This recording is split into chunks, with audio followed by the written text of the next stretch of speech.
Bonjour à tous, merci de nous avoir rejoints. Donc pour cet atelier qui s'intitule Inflation, quels risques pour le secteur de l'assurance et quelle stratégie ALM? Donc avec moi, Jacques Toledano, qui est responsable des normes prudentielles et de la veille réglementaire chez Covea, et Sylvain de Trouleau, senior manager chez Optimine, et donc moi-même, Valérie Depp, partner Optimine. Donc on vous propose une présentation en 3 parties, après une brève introduction sur la notion d'inflation, les causes et les conséquences, et surtout la question, est-on dans un cycle durable ou transitoire? Et pour ça, comme nous sommes des actuaires avant tout, on a fait appel à 2 macroéconomistes, donc que vous verrez, qui vont donner leur avis sur la question.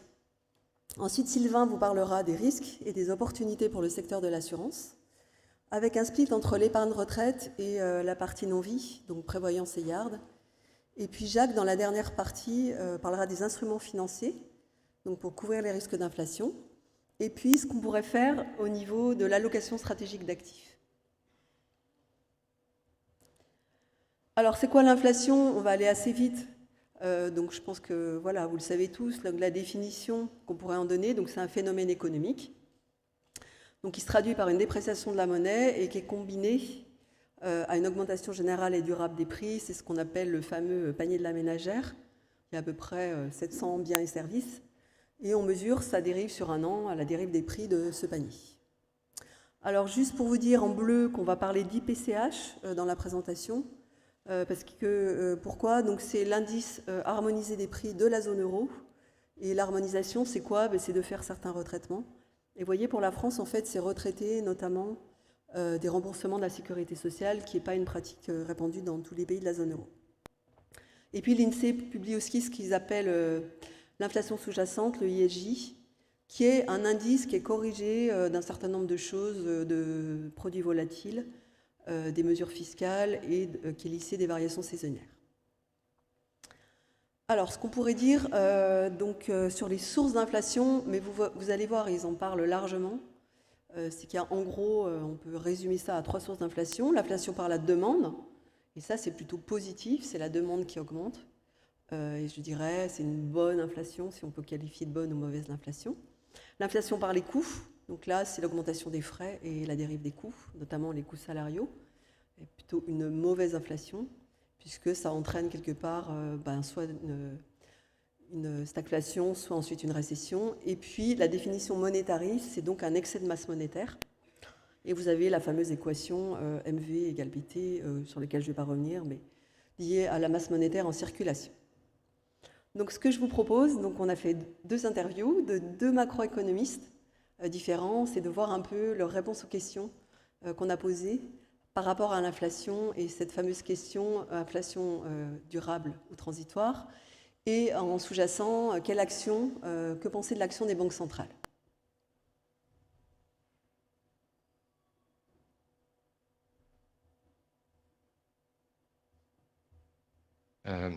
Les sources de l'inflation d'abord, elles sont communes un peu à tout le monde. C'est un choc d'offres, hein, qui est d'abord provoqué par la Covid. Il ne faut pas oublier en fait que ce phénomène inflationniste ne date pas de l'invasion de l'Ukraine par la Russie, hein. C'est bien antérieur. On a commencé en fait à voir les chiffres d'inflation s'affoler au courant 2021, d'abord aux États-Unis. C'est tout simplement lié au fait que la demande était là, notamment parce qu'il y a eu énormément de soutien budgétaire qui a été transféré aux ménages et aux entreprises, aussi bien aux États-Unis qu'en Europe. Mais l'offre ne pouvait pas y répondre. Et c'est typiquement ce déséquilibre offre-demande, cette contrainte d'offre qui a commencé à faire grimper les prix. Et d'abord dans un secteur très spécifique, c'est l'automobile. Et vraiment, les prix ont explosé.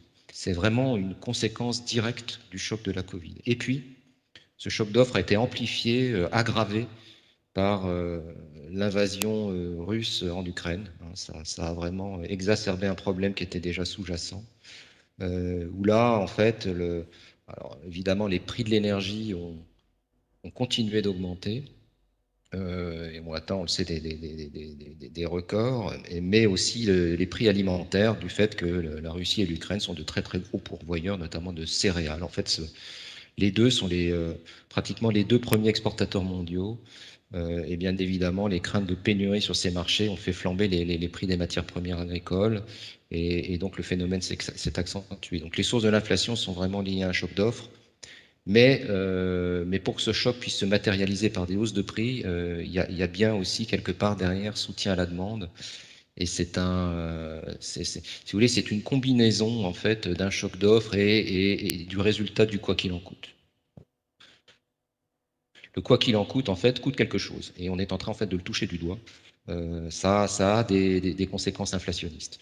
On a entre les États-Unis et l'Europe, et peut-être plus spécifiquement la zone euro, je dirais que le phénomène aux États-Unis est allé plus loin, il s'est diffusé davantage, notamment parce que la reprise a été beaucoup plus vigoureuse là-bas et beaucoup plus précoce. Par exemple, les États-Unis ont récupéré leur niveau d'activité pré-Covid bien avant l'Union européenne et la zone euro. Très forte reprise du crédit aussi là-bas, notamment du crédit hypothécaire. Et on a un phénomène américain qu'on voit moins en Europe, enfin en tout cas même de manière vraiment nettement distanciée, qui est une flambée du prix de l'immobilier, du prix des logements et partant du prix des loyers, des loyers.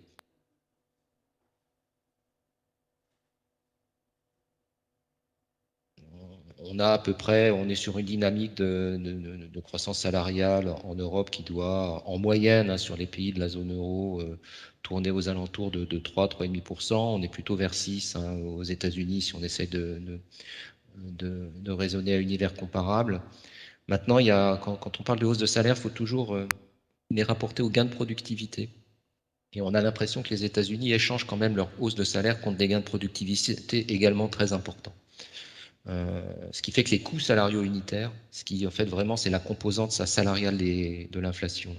C'est pas le pur salaire, c'est les salaires rapportés à la productivité. Finalement, ce que vous coûte en salaire une unité produite de plus. Alors là, dans les deux zones, mais même aux États-Unis, ne sont pas du tout en train d'exploser. Ce qui permet de relativiser peut-être quelque part le risque de ce qu'on appelle en fait d'emballement de la boucle salaire-prix.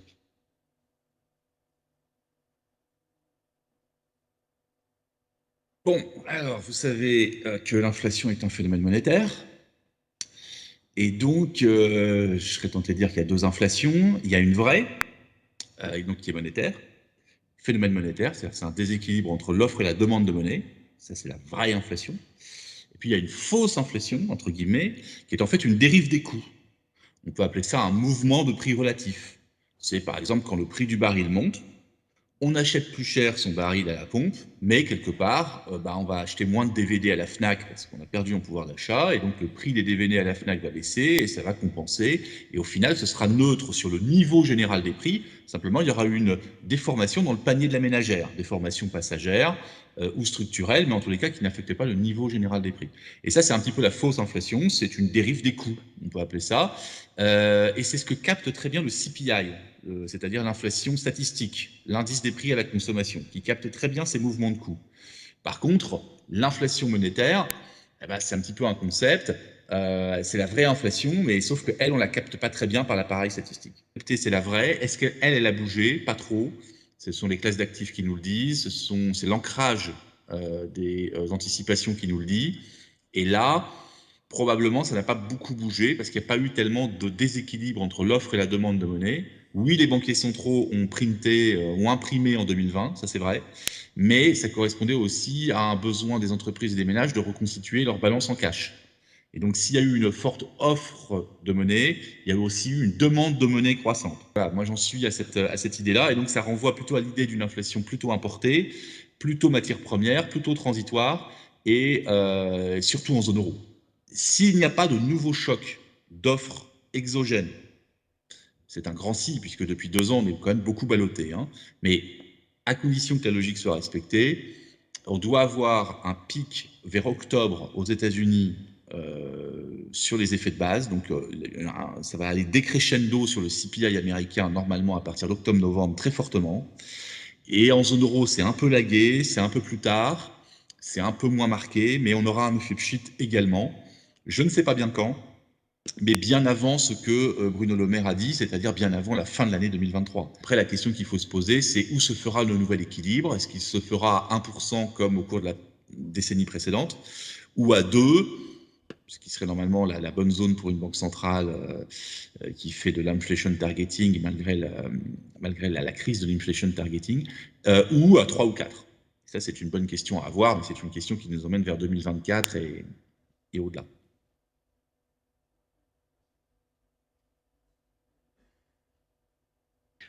Donc, est-ce que l'inflation est contrôlable? Oui, si les banques centrales s'y mettent, elle est parfaitement contrôlable.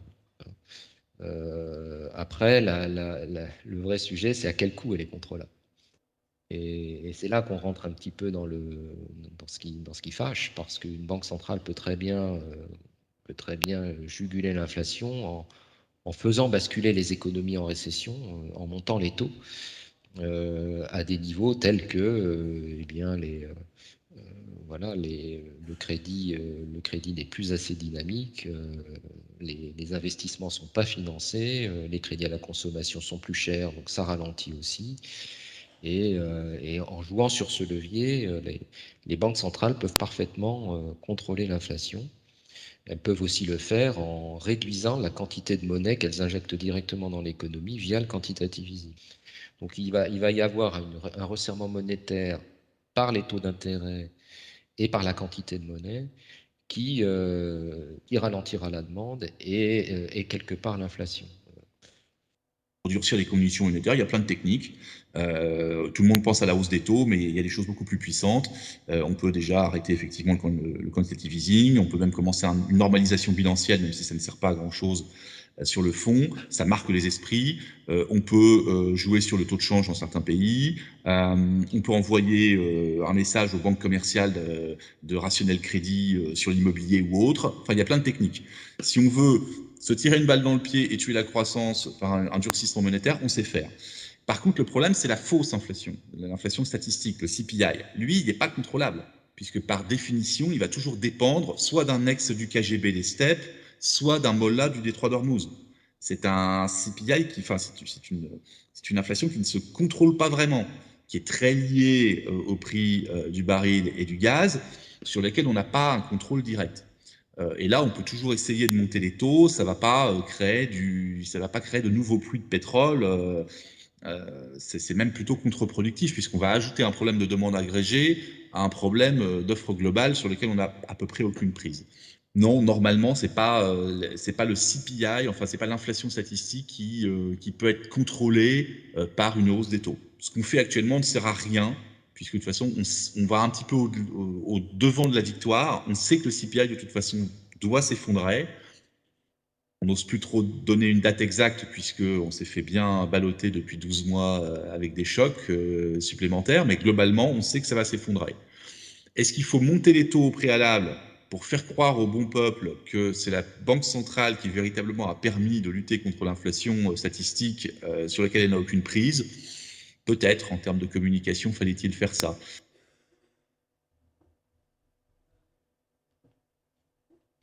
Bon, heureusement que le gouverneur de la Banque de France, c'était ce matin, parce que je ne sais pas s'il aurait été ravi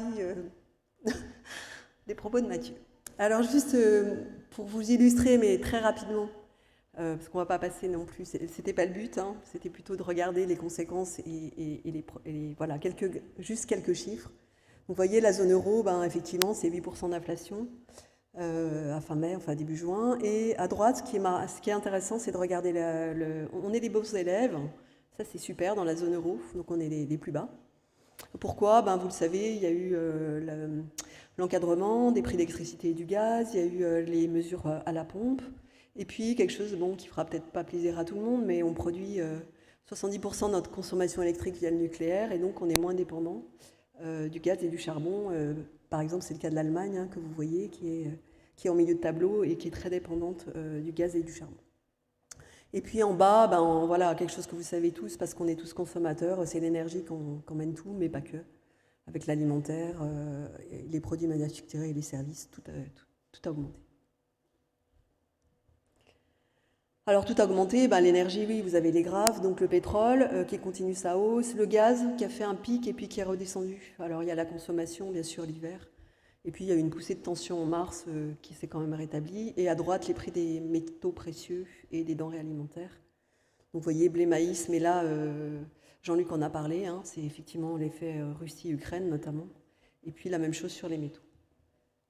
Alors les réactions de la Banque centrale, ben pareil, hein, je pense que vous avez tous suivi l'actualité. Donc 0,75 de hausse la semaine dernière pour la Fed, donc qui est passé avec un 1,50, 1,75 sur donc son taux de référence, taux directeur, et la BCE qui va emboîter le pas, donc avec une première hausse en juillet de 0,25 sur le taux directeur qui va repasser à moins 0,25 et à minima 0,25 annoncé pour septembre, mais ça pourrait aller plus loin, on entend déjà parler de faire 0,50 à partir du mois de septembre. Voilà pour le panorama macroéconomique. Et donc, je vais passer la parole à Sylvain pour la partie conséquences sur l'assurance et notamment sur les passifs d'assurance.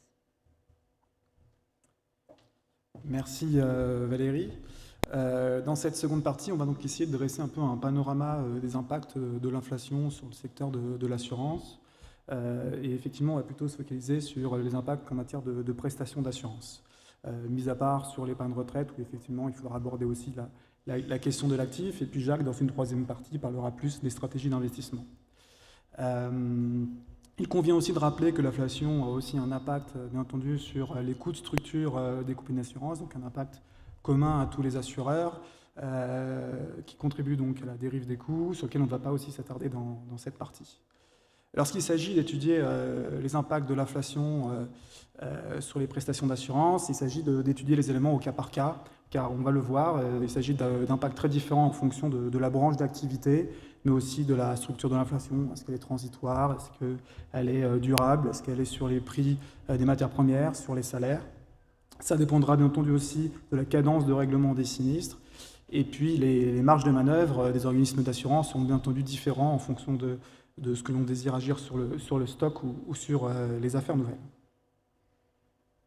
Si on commence par regarder un petit peu plus près du côté de l'IRD, et notamment de l'assurance dommage, il y a un lien direct, bien entendu, entre la hausse du coût des matières premières et la hausse du coût du sinistre. L'exemple très simple, c'est le dommage auto. Si les matières premières augmentent, le coût des réparations augmente et l'indemnisation d'assurance augmente également. Il peut aussi avoir des conséquences sur la hausse du coût de la main-d'œuvre, en cas donc effectivement aussi de hausse de la masse salariale, des salaires. Alors, ce n'est pas encore trop le cas en France, mais ça pourrait conduire à une hausse du coût de la main-d'œuvre. Et là, on aurait aussi un accroissement des coûts des sinistres, notamment pour les assureurs qui offrent des services, notamment on peut penser à l'assurance assistance. Ce qui peut être aussi intéressant, c'est de regarder un petit peu les risques qu'il peut y avoir, notamment sur les catastrophes naturelles. Il y a notamment un risque d'amplification des coûts de sinistre. Là aussi, la logique elle est relativement simple à comprendre. Dans une situation où effectivement il y a une pénurie de matières premières, comme on l'a un peu vécu au lendemain du Covid et encore un petit peu aujourd'hui, s'il y a un événement, une catastrophe naturelle à grande échelle, donc par exemple l'échelle nationale, ça pourrait provoquer un second choc de demande, comme le présentaient nos macroéconomistes, qui viendrait se rajouter à un contexte de pénurie. Et donc on aurait une emballée encore de l'inflation et une accélération finalement des coûts des sinistres. Donc sujet à être vigilant. Concernant les cadences de règlement, donc l'impact de l'inflation sur notamment le provisionnement, bien entendu, si l'inflation est durable, plus la cadence de règlement des sinistres est longue, et puis il y aura en fait un effet cumulé et un impact fort de l'inflation. Donc à ce niveau-là, les branches courtes sont bien entendu moins impactées que sur les branches longues. Il faut rappeler aussi que sur les branches longues, on a donc du coup un risque de sous-provisionnement. Les méthodes classiques de provisionnement basées sur des triangles type Schneider supposent indirectement en fait le maintien de l'inflation telle qu'on l'a connue ces dernières années sur les années futures. Et donc on est en ce moment même sur des années très stables et sur une inflation qui s'envole. Et donc il faut, bien entendu, si l'inflation est durable, revoir ces hypothèses d'inflation et revoir de manière plus générale l'ouverture des forfaits sur la partie sinistre. Toujours sur la branche longue, on peut aussi rappeler qu'il y aura aussi des impacts sur notamment le dommage corporel, le coût à la tierce personne, l'appareillage, pour citer ces exemples-là. Alors effectivement, au premier abord, l'inflation a des impacts assez visibles sur les activités IRD. Néanmoins, il y a effectivement des éléments de maîtrise à disposition des organismes. Le premier, donc, c'est forcément la majoration des tarifs ou des franchises selon la dérive des coûts. Une marge de manœuvre qui doit tout de même être mise au regard du marché très concurrentiel. Donc est-ce que la majoration tarifaire peut couvrir l'ensemble de l'inflation? C'est un sujet, en tout cas les assureurs devront sûrement proposer des services complémentaires pour se différencier. Il y a quelque chose qui marche assez bien avec l'inflation, c'est tout ce qui va être prime en fait indexé, comme on retrouve un petit peu sur l'assurance professionnelle. Je pense notamment à l'indice BT01, qui est un indice qui reflète les salaires et le prix des matières premières sur le domaine de la construction, et qui est tout à fait pertinent pour répliquer la dérive des sinistres sur les prix. Enfin, pour faire baisser la facture, les assureurs pourront aussi inciter les assurés à se tourner vers des réseaux de partenaires, donc des partenaires des assureurs avec qui ils ont pu négocier en quelque sorte une facture moins importante en fonction du volume d'assurés qui se dirigeraient vers eux pour les réparations. C'est aussi une marge de manœuvre. Donc avec ces éléments de maîtrise, les effets peuvent être un peu amoindris. Il faut aussi avoir en tête, et c'est ce qu'on est en train de vivre aujourd'hui, que l'inflation peut conduire à une hausse des taux d'intérêt, notamment si la BCE agit. Et la hausse des taux d'intérêt serait, pour elle, profitable au secteur. Ça permettrait d'améliorer les marges et puis ça aurait aussi un impact sur le provisionnement. Concernant la prévoyance santé, les impacts sont un peu moins visibles que sur la non-vie. Notamment, sur la santé, on est bien entendu sur des cadences de règlement très courtes. Et puis, dans un second temps, si l'inflation peut contribuer à la dérive du coût de la santé, c'est, je pense, aujourd'hui de second ordre par rapport à la dérive de coût existant, c'est notamment entraîné avec le 100% santé. Par ailleurs, sur le collectif, beaucoup de cotisations sont indexées sur le plafond mensuel de la sécurité sociale qui pourrait évoluer dans le même sens que l'inflation. Donc assez peu de sujets sur la santé. Sur la prévoyance, notamment la prévoyance collective, l'arrêt de travail, on a des cotisations et des prestations qui sont en fonction du salaire. Donc s'il y a une inflation de la masse salariale, on a plus ou moins un système qui est équilibré et qui neutralise ces effets-là. Là, on va avoir des impacts un peu plus marqués peut-être en prévoyance. Ça va être notamment sur tout ce qui est les rentes, rente éducation, rente de conjoint, rente d'invalidité, où là, effectivement, selon le mécanisme de revalorisation de la rente, on peut avoir effectivement des impacts pour l'assureur, notamment si la revalorisation est indexée sur un indice externe qui suit l'inflation et qui est en fait décorrélé de la performance financière de l'assureur. Toujours sur la prévoyance, on pourrait citer aussi les obsèques, avec notamment, vous savez, des contrats où l'assureur garantit des prestations et non pas un montant de capital. Et effectivement, le montant final de cette prestation va dépendre de l'inflation. Et si l'assureur l'a sous-estimé, il porte le risque de dérive du coût du sinistre au moment du décès. En termes d'éléments de maîtrise, là aussi, on a le levier de la majoration, le redressement tarifaire, qui est, en tout cas sur le collectif, quand même assez commun et assez accepté, l'idée de revenir sur un 100% d'équilibre technique. Toutefois, notamment quand on parle des mécanismes d'équilibre, il faut faire attention sur les cotisations qui sont indexées sur les salaires et des prestations qui ne le sont pas forcément. Là, effectivement, si l'inflation elle est très ciblée sur les coûts plutôt que les salaires, on peut avoir des déséquilibres et donc actionner le levier redressement. Sur la partie rente, comme je disais, dans la mesure du possible, plutôt favoriser une revalorisation sur la performance financière plutôt que sur des indices externes. Je vais terminer en parlant de l'épargne retraite et en préambule, il est important de rappeler que la hausse de l'inflation effectivement peut entraîner une hausse des taux d'intérêt dès lors que la BCE décide en fait de resserrer sa politique monétaire, notamment en jouant sur les taux directeurs. Donc c'est exactement ce qu'on est en train de vivre en ce moment et avec la hausse notamment des taux dernièrement.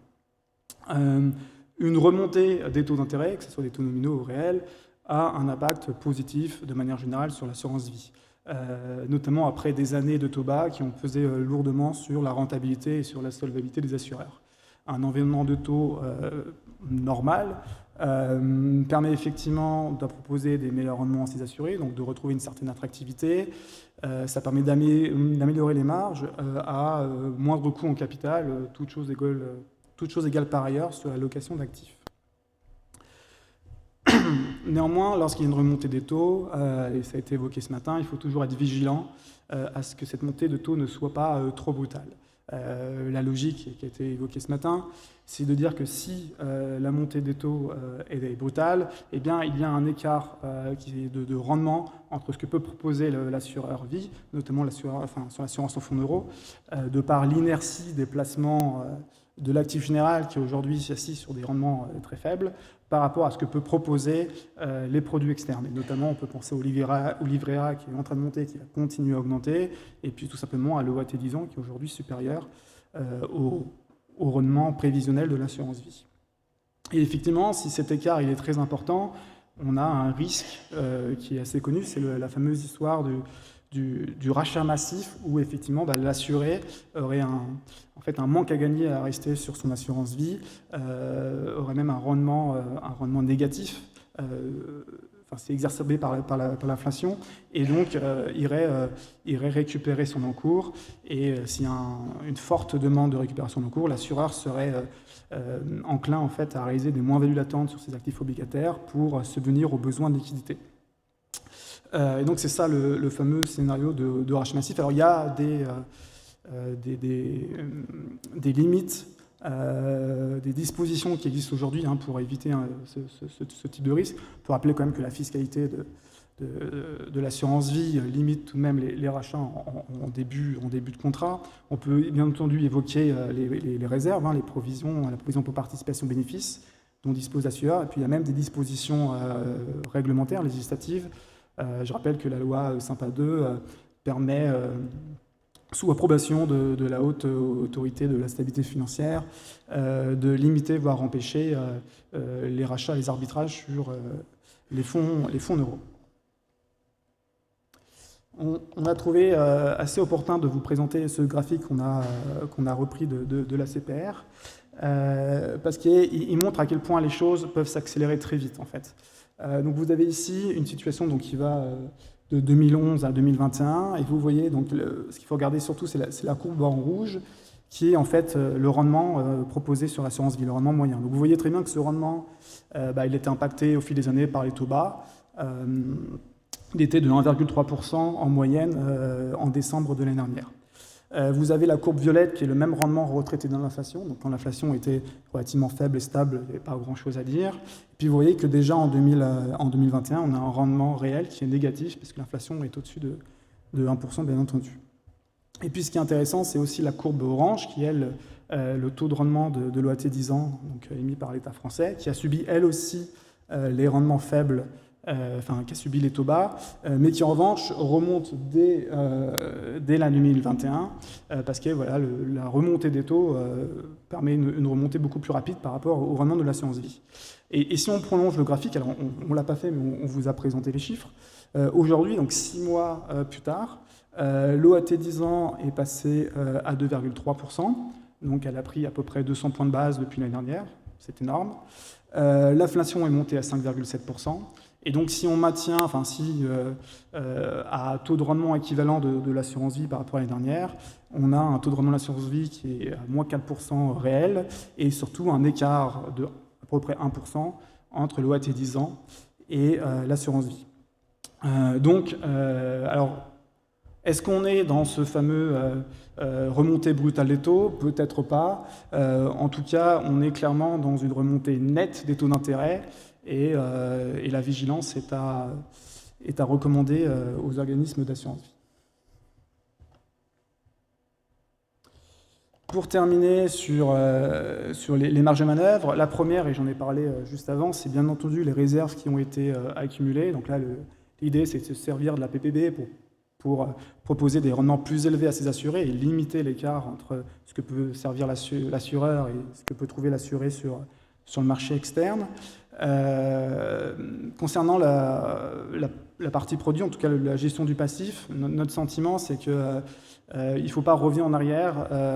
C'est une bonne chose de poursuivre un peu la transformation de l'offre en épargne, c'est-à-dire de vraiment pousser la collecte sur des produits à garantie partielle ou eurocroissance, ou en tout cas augmenter la part d'actifs risqués au sein du portefeuille de l'assuré.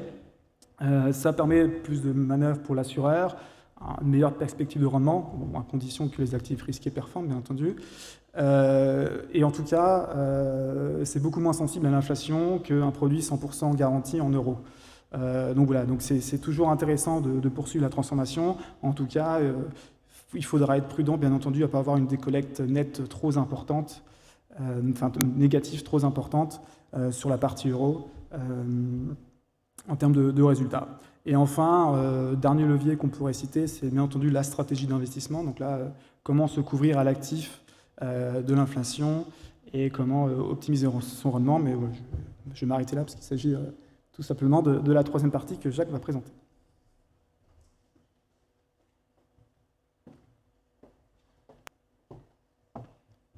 Merci Sylvain. Bonsoir à tous et merci d'être venus. Tout à l'heure, en discutant avec des amis en haut autour d'un café, ils m'ont demandé de quoi on allait parler et sur quoi allait porter notre table ronde et qu'est-ce qu'on allait dire. C'était embêtant. Qu'est-ce qu'on allait dire? Et puis j'ai trouvé comment répondre. En fait, c'est facile. Notre table ronde dit que l'inflation, c'est compliqué. Alors, si on peut avoir la page suivante. Voilà, c'est compliqué. Et comme c'est compliqué, il faut revenir à une question qui est simple. Pourquoi on fait de la LM?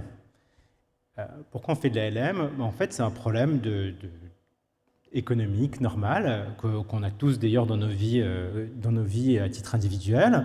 On veut chercher à maximiser le rendement de l'assureur, éventuellement de l'assurer quand on est dans des produits avec participation bénéfice.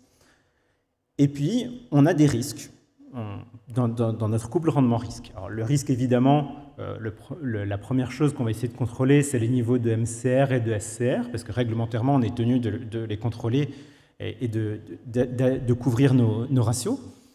Et puis, de façon un peu plus large, on a un cadre d'appétence. Le cadre d'appétence va fixer un certain nombre de choses supplémentaires qu'il faut contrôler dans le cadre de notre programme. On va contrôler des niveaux de solvabilité qu'on ne veut pas dépasser, enfin, en dessous desquels on ne veut pas passer. On va avoir des niveaux de résultats qu'on veut atteindre. On va avoir des taux concurrentiels qu'on veut atteindre. Et on a évidemment un certain nombre d'autres contraintes qui se posent à nous, qui sont légales, réglementaires, qui peuvent être particulières à chaque compagnie et à l'environnement dans lequel elle évolue. Maintenant, la question qui se pose aujourd'hui, c'est comment on intègre l'inflation dans cette stratégie ALM. Ou pour le dire de façon un peu plus brutale, et c'est la question qu'on se pose et qu'on doit se poser aujourd'hui, c'est pour l'assureur comme pour l'assuré, qu'est-ce qui fait qu'il est intéressant d'entrer dans un contrat? Si j'investis dans un contrat d'assurance vie 100 € aujourd'hui, est-ce que demain ou dans un an, ces 100 €, enfin en tout cas le montant que l'assureur me donnera, me permettra d'acheter au moins ce que j'aurais pu acheter aujourd'hui. Sinon, je n'ai pas intérêt à épargner, j'ai plutôt intérêt à dépenser tout de suite. Ou, ce que disait Sylvain, si je paye 100 € pour un contrat dommage, et que demain l'assureur doit rembourser 110 €, est-ce qu'il avait vraiment intérêt à conclure ce contrat? C'est la question qu'on veut se poser. Alors, on a une deuxième vidéo qui va arriver, et qui va déjà nous donner quelques éléments de réponse.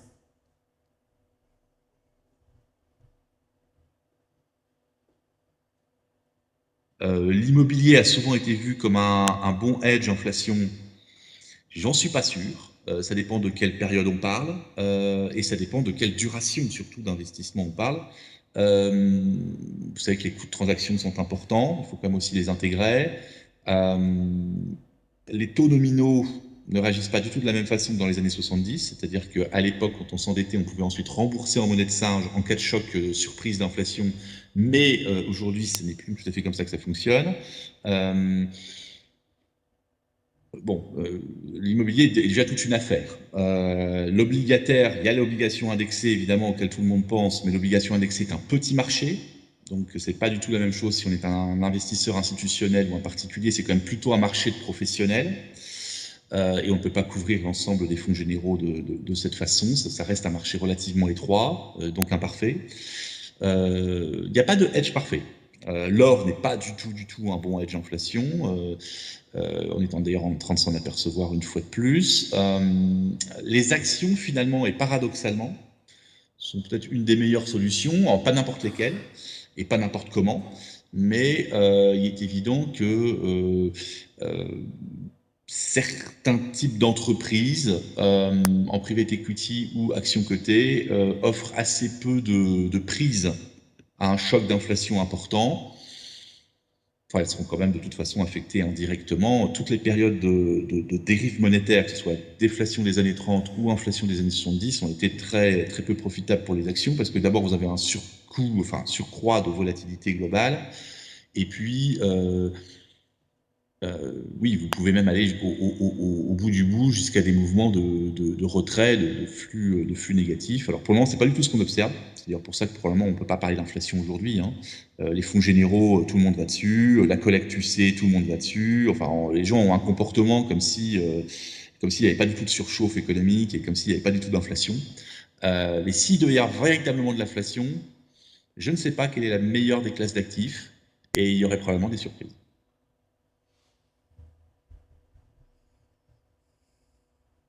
Il y a des secteurs qui sont avantagés quand même.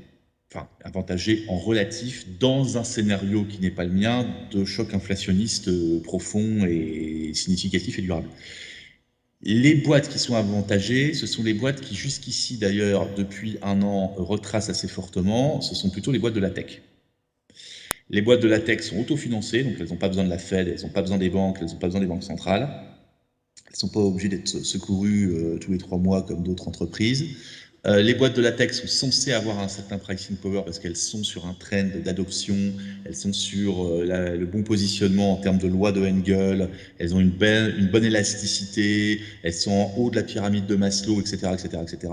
Et puis normalement, ce sont des boîtes qui sont plus mondialisées, qui sont plus digitalisées, etc. Normalement, la tech, ou dans un autre genre, le luxe, parce qu'on imagine qu'il y aura toujours des riches, normalement, ce sont des secteurs qui sont un petit peu avantagés en relatif. Et puis on sait bien que les boîtes plus domestiques, les boîtes plus matérielles, notamment toutes celles qui se fondent sur l'idée de devoir concevoir et produire un produit, là vous dépendez évidemment beaucoup des matières premières, c'est plus compliqué. Donc là c'est le bas de gamme, c'est le matériel, par opposition à tout ce qui est immatériel, et c'est les choses plus domestiques. Parce que là, en plus, vous êtes très dépendant d'une banque centrale particulière et non pas de la connexion de plusieurs.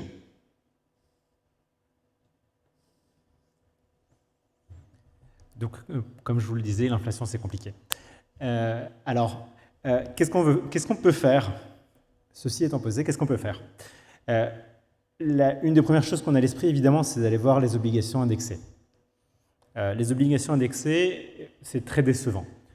Pourquoi c'est très décevant? D'abord parce qu'il y en a très peu. J'ai rappelé quelques chiffres ici, US et zone euro, mais bon, ce qu'il faut retenir, c'est qu'on a très peu d'obligations indexées. Il n'y a pas de quoi servir le marché de l'assurance. Pardon, j'ai une slide qui s'est intercalée. Un autre problème, c'est que les obligations indexées coûtent très cher. Elles coûtent très cher. Vous avez ici les spreads, des spreads obligataires, et vous avez l'obligation euro gouvernementale et obligation euro indexée à l'inflation. Et vous voyez un écart, alors c'est un écart en spread en valeur relative, qui est très élevé, et on est sur des pics qu'on n'a jamais connus depuis plus de 10 ans. Alors d'ailleurs, ce qui est très intéressant, c'est ce graphique est tout fraîchement mis à jour. On voit que le prix a légèrement diminué récemment, mais on parle vraiment des tout derniers jours, peut-être des quelques dernières semaines. Donc on va voir comment la tendance va se poursuivre, mais on est sur des choses qui ne sont absolument pas satisfaisantes en termes de prix. Vous devez abandonner beaucoup de rendement pour vous couvrir contre l'inflation. Donc 1, l'obligation indexée, il n'y en a pas assez, et 2, ça ne rapporte pas. Alors évidemment, on peut penser aussi à l'immobilier. Alors le problème de l'immobilier, c'est que c'est compliqué de voir des effets, parce que l'immobilier a forcément été très impacté par la chute continuelle des taux d'intérêt qu'on a observé au cours des dernières années. Donc forcément, on a une baisse du coût du capital, ça stimule le marché immobilier. L'effet de l'inflation sur l'immobilier n'est pas forcément évident. Alors, on pourrait avoir justement ici, comme sur les actions, et je vais en parler tout de suite, des réflexions un peu plus approfondies sur l'immobilier, mais dans l'immédiat, il n'y a pas une corrélation qui est très évidente entre l'immobilier et l'inflation, et on ne voit pas très bien comment l'immobilier peut préserver l'investisseur de l'inflation. Si on passe aux actions, et ce que je vais dire, c'est valable dans une certaine mesure pour l'immobilier, c'est une piste de réflexion que nous voulions vous proposer, c'est que les actions ne sont pas toutes sensibles de la même façon à l'inflation. Et donc, il faut capturer des facteurs de risque qui permettraient de mieux identifier les actions qui sont sensibles à l'inflation. Ces réflexions, ce sont les réflexions qu'on avait eues post-2007. On avait eu des réflexions sur les crédits. On avait eu des réflexions sur la façon dont on modélise dans nos générateurs de scénarios le risque de crédit, les différents ratings, potentiellement l'évolution des spreads et des transitions entre les ratings.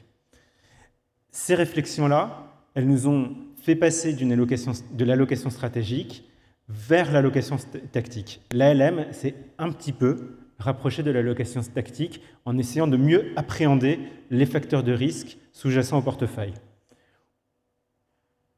Avec les actions, on a potentiellement les mêmes réflexions qui vont devoir être engagées, et je l'ai mis pour les actions parce que c'est peut-être le plus évident, mais on peut avoir la même réflexion sur l'immobilier. Est-ce que l'immobilier commercial, qui est soumis à des révisions de loyer beaucoup plus régulières que l'immobilier résidentiel, se comporte de la même façon en période d'inflation? Ce n'est pas évident.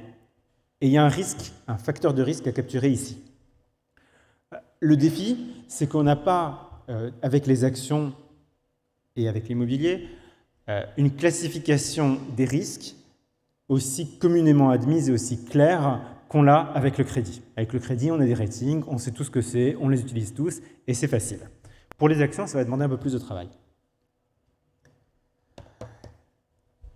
Ça s'illustre avec la matrice de corrélation qui est ici. Les corrélations, alors bon, entre les taux et l'inflation, elles sont évidemment très élevées et ce n'est pas la peine de s'appesantir dessus, mais quand vous regardez les actions et l'immobilier, comment ils sont corrélés à l'inflation, finalement, il n'y a pas grand-chose.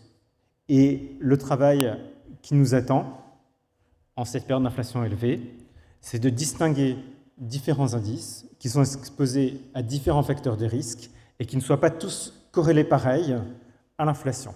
Et en jouant sur ces écarts de corrélation, vous allez pouvoir mieux prendre en compte l'inflation dans vos modèles et mieux couvrir l'inflation dans votre portefeuille. Pour conclure, en pré-conclusion, disons, un rappel sur la façon dont modéliser l'inflation dans les générateurs de scénarios. On a deux façons de faire, généralement. Une façon qui passe par la relation de Fisher, dans laquelle l'inflation est la variable qui relie le taux nominal au taux réel. Typiquement, c'est ce genre d'équation qu'on va utiliser avec des modèles plus ou moins sophistiqués pour pricer simultanément l'OAT, l'OATI, et avoir des prix dans le générateur de scénario économique. Maintenant, on va avoir une deuxième façon de modéliser l'inflation avec des mouvements autorégressifs. Et c'est comme ça, en général, qu'on va modéliser les surprises d'inflation ou l'inflation réalisée. Et c'est ça qui pourrait être utilisé dans les modèles pour évaluer ex post des évolutions dans les frais ou dans les prestations, etc. Pour finir, et vous donner à réfléchir sur l'inflation qui est en fait un sujet très préoccupant. On a mis une citation de Stefan Zweig qui raconte ce qu'il a vécu dans les années 30 en Allemagne. Et il est en Angleterre, la guerre mondiale a commencé. Et donc, c'est un texte dans lequel il raconte qu'il a vécu des journées où il me fallait payer le matin 50 000 marks pour un journal et le soir 100 000. Celui qui devait changer l'argent étranger répartissait les opérations de change entre les diverses heures du jour, car à 4 heures, il recevait plusieurs fois ce qu'il aurait obtenu à 3 heures, et à 5 heures, de nouveau plusieurs fois ce qu'il aurait obtenu 60 minutes avant. Je vous laisserai lire le texte sur le site de l'Institut et je vais faire la conclusion qui me semble tout à fait importante de garder à l'esprit. Quiconque a vécu ces mois, ces années apocalyptiques en a été dégoûté et aigri, sentait qu'il devait se produire un choc en retour, une terrible réaction. Le jour où prit fin l'inflation allemande aurait pu devenir un tournant de l'histoire, quand au coup de cloche, 1 milliard de marques, frauduleusement enflées, fut échangé contre un seul marque nouveau, une norme fut établie, et de fait, l'écume trouble, avec toute sa boue et sa fange, reflua bientôt.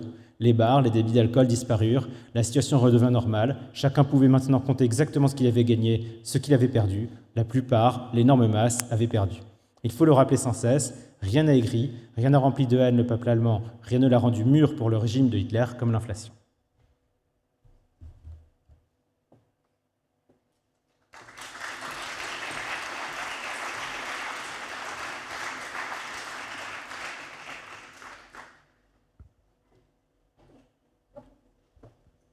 Il nous reste 30 secondes.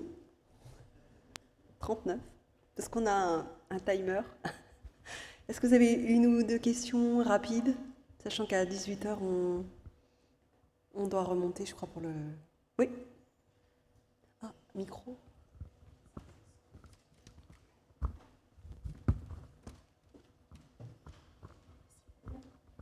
Sur la slide, bonjour, merci pour la présentation déjà. Sur la slide 86, sur la manière de modéliser l'inflation, est-ce qu'on n'observerait pas par exemple un changement de régime aujourd'hui, comme par exemple sur les modèles où on va modéliser que ce soit des actions, ce genre de choses, ou des stress tests économiques? Est-ce que le fait de modéliser ça par un modèle à deux régimes ne serait pas une meilleure manière aujourd'hui, sachant qu'on était dans un régime dégressif de l'inflation, et avoir aujourd'hui un régime où on serait en tendance haussière plutôt? Est-ce que ce ne serait pas un vrai changement de régime qu'il faudrait modéliser plutôt qu'un retour à une moyenne, par exemple? C'est une très bonne question. En fait, je pense qu'on a essayé d'aborder ça avec les économistes qui ont été interviewés. C'est vrai qu'on est un peu dans un flou parce qu'on a eu des périodes jusqu'aux années, fin des années 70, 80, où on avait de l'inflation qui était très forte. La politique monétaire a vraiment radicalement changé. On a essayé de contrôler l'inflation et ça a très bien marché. Et donc on a quitté les niveaux d'inflation élevés. Les banques centrales ont bien réussi à faire leur job en contenant l'inflation. Maintenant, l'inflation a explosé et donc on ne sait pas vraiment ni ce que vont faire les banques centrales et ce qu'elles vont faire, ce qu'elles pourront faire. Est-ce que c'est très temporaire et on va finalement revenir à ce qui était la norme il y a pas si longtemps, ou est-ce qu'on va assister de nouveau à un changement politique, un changement de perception et de stratégie, comme on a assisté à un changement de stratégie dans les années 70-80 ? C'est une bonne question. Et j'aurais tendance à dire, mais je parle sous votre contrôle, quand on n'a pas de réponse évidente à une bonne question, il faut tester plusieurs réponses possibles. Merci.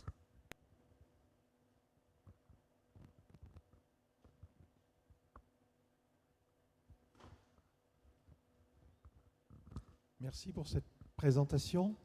Dans la stratégie de placement, vous avez indiqué que les actifs type immobilier, infrastructure, allaient prendre de l'importance. La question est, ces actifs-là ont une liquidité finalement relativement faible.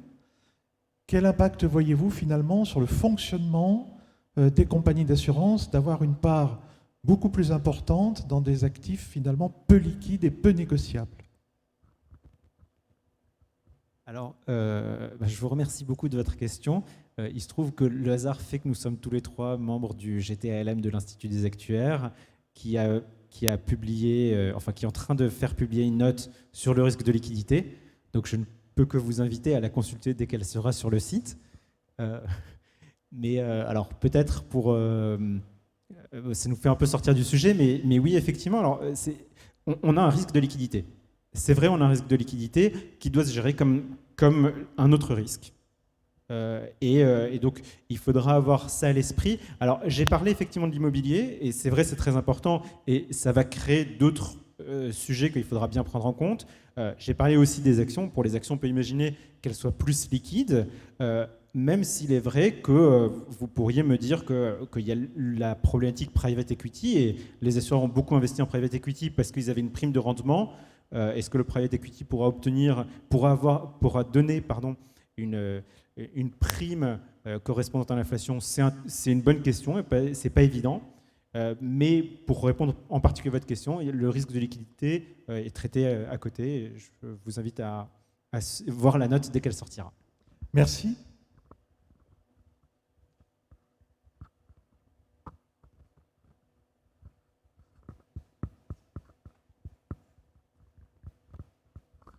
S'il n'y a plus d'autres questions, on voulait vous remercier tous les trois pour votre attention, votre présence et vous souhaiter une bonne fin de congrès et une bonne soirée.